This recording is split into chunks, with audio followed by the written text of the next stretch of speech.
Merci pour l'invitation. Bonjour à toutes et tous. Qui connaît ce registre à la main levée? Donc, merci de l'invitation. Il y a encore des gens, des collègues à informer de ce qu'est ce registre. Pourquoi faire un registre? Alors, on retourne plus sur une thématique comme celle d'Arnaud Manel de pratique professionnelle. On n'est pas encore sur de la science, mais on va en produire. Et c'est tout ça l'intérêt du registre, c'est qu'en fait, en permanence, vous produisez de la data, vous rentrez de la data dans l'ordinateur de votre service pour le dossier médical, pour le suivi de vos patients. Ça génère une valeur extrêmement importante d'informations qui intéressent les industriels, la science, les patients. Et ça va direct à la poubelle parce qu'actuellement, vous n'allez pas, en plus de votre temps de travail, dont on a bien vu qu'il est difficile parfois à supporter, à rajouter le fait de remplir des bases de données. Et donc, l'initiative de l'AFU, qui date de la mandature de Georges Fournier, est de pouvoir aider tous les urologues, membres de l'AFU, parce que si vous n'êtes pas membre de l'AFU et qu'on vous aide, ça s'appelle un abus de bien social. Et donc, il faut être membre de l'AFU. Je vous encourage à vous mettre à jour de vos cotisations. Ça vous permettra en plus de voter. Donc le fait d'être beaucoup de messages, hein, ça coupe. Donc le fait d'être membre de l'AFU permet d'avoir de l'aide de l'Association française d'urologie pour remplir ce registre sans que ça soit un moindre problème pour vous. Et la thématique qui était la plus prise à défaut à l'époque dans les connaissances des patients et qui aujourd'hui s'avère être encore plus une mine d'or parce qu'il y a des révolutions thérapeutiques qui arrivent dans le traitement et dans le suivi de ces patients, ce sont les tumeurs de vessie n'infiltrant pas le muscle, où c'est purement une thématique urologique, puisque les oncologues médicaux, jusqu'à présent, ne s'intéressaient pas à la tumeur de vessie n'infiltrant pas le muscle.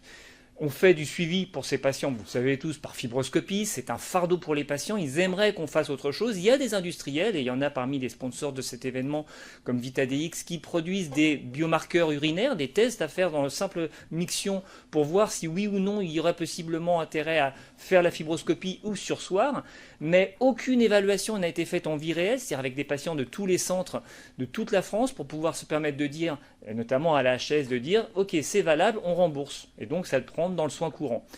C'est quand ça a été fait dans des centres experts, il y a des profs, des niveaux de profs suffisants pour dire que ce sont des tests sûrement intéressants, mais à défaut d'avoir une pratique faite dans l'ensemble de la population, ça ne convainc pas les autorités. Donc avec Georges Fournier, Xavier Gamet et moi, on est allé voir Cédric Carbonel, qui à l'HS est le responsable de l'évaluation, pour lui dire, si on vous présentait les résultats d'une étude prospective menée avec, on avait fait le calcul d'effectifs, un peu plus de 1800 patients, on a pris 2000 pour prendre un alpha protecteur, qui, après un diagnostic de tumeur de vessie, première tumeur ou récidive, dans le cadre du suivi, on rajoute un biomarqueur de façon à, si le biomarqueur était à terme négatif, on poursuivra le suivi uniquement avec le biomarqueur. S'il est positif, alors on pourra imposer au patient une fibroscopie de manière un peu judicieuse. Et donc pour ça, il faut déterminer la valeur prédictive négative. Autrement dit, test négatif égale fibre blanche, donc pas la peine de l'imposer au patient.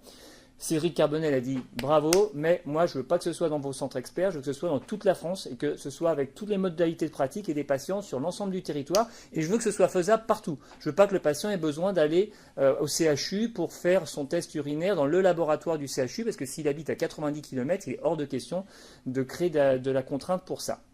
Et donc c'est ce qu'on a fait dans la conception du registre. Le patient suit son parcours de soins exactement comme d'habitude. Donc vous ne changez rien à votre façon de prendre en charge le patient, simplement au moment où vous programmez la résection endoscopique de vessie, vous allez lui prescrire un des tests qui sont évalués et vous allez voir que c'est extrêmement simple. Et à partir de ce moment-là, prévenir votre tech ou ARC qui gère, qui va vous adorer parce que vous allez l'avoir de plus en plus souvent ou le voir de plus en plus souvent, le registre avec vous pour qu'elle s'occupe d'incrémenter la base de données de votre centre avec vos données. Et donc vous allez faire de la science sans vous fatiguer.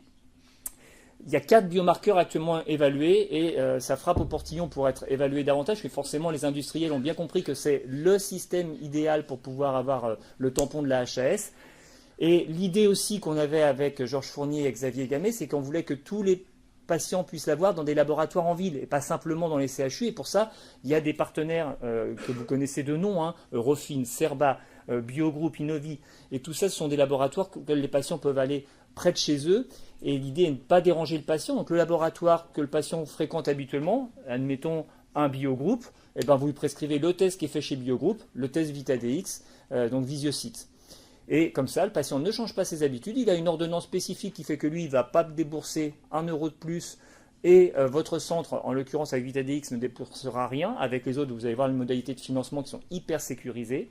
Et comme ça, vous allez pouvoir faire partie des centres participants au registre.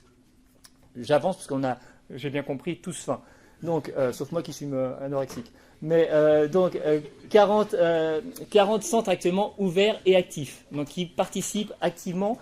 14 centres qui sont ouverts mais pas encore actifs, qui n'ont pas encore fait leur premier patient, mais il y a toujours un petit décalage parce que le temps que les données rentrent dans la base. Et vous voyez, au total, c'est 83 centres. Donc on a réussi, et vous allez pouvoir vous aussi rejoindre ces 83 centres pour qu'on entre de plus en plus rapidement des données. Ça, c'est le nombre de centres participants. Donc la courbe est exponentielle et j'espère qu'après cette réunion, il y en aura encore davantage de centres. La carte doit être remise à jour, parce que c'est celle de la newsletter du 30 avril, mais les patients peuvent trouver les centres qui participent au registre, ce qui fait que c'est aussi un peu une forme de promotion, de mise en avant de ces centres qui s'efforcent de faire de la recherche pour les patients via le registre, pour qu'à choisir entre deux centres, peut-être que le patient soit orienté vers celui qui participe au registre. Et là, vous avez la skyline des inclusions dans les différents centres donc actifs, ceux qui sont parmi les 40 qui ont déjà inclus au moins un patient. Et vous voyez que forcément, quand on a commencé plus tôt, on en a fait davantage. Mais globalement, tous les centres inclus et le nombre de patients, lui aussi, augmente de manière régulière. La progression est heureusement exponentielle, puisque plus il y aura de centres, plus il y aura de patients.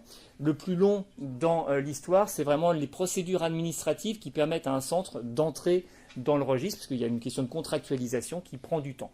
Ça, c'est la répartition des prescriptions par test. Et là aussi, Oncodiag a été le premier à être évalué, donc il a pris un peu d'avance par rapport aux deux autres, mais qui augmente très vite. Et VitaDX, qui, j'insiste dessus, a un gros intérêt pour tout le monde, c'est que c'est l'industriel, c'est VitaDX qui prend en charge le coût du marqueur. Donc, les trois autres passent par le RIHN. Oh, le gros mot, vous allez avoir peur.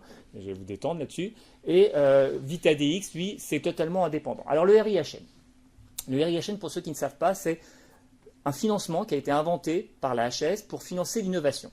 Et puis, on a des très sympathiques collègues biologistes ou oncologues médicaux qui se sont mis à faire des panels de gènes, mais à gogo. Vous savez, vous mettez le pied au centre anti-cancer et vous vous retrouvez avec 15 000 gènes screenés avec le RIHN et donc une facture envoyée à la HAS, à la DGOS, de 20-25 000 euros qui revenait du coup remboursé au départ intégralement. Et au final, la HAS, voyant que c'était un gouffre, a fini par diminuer le taux de remboursement jusqu'à peu près 43% pour l'année dernière, donc entre 40 et 50% du prix facturé.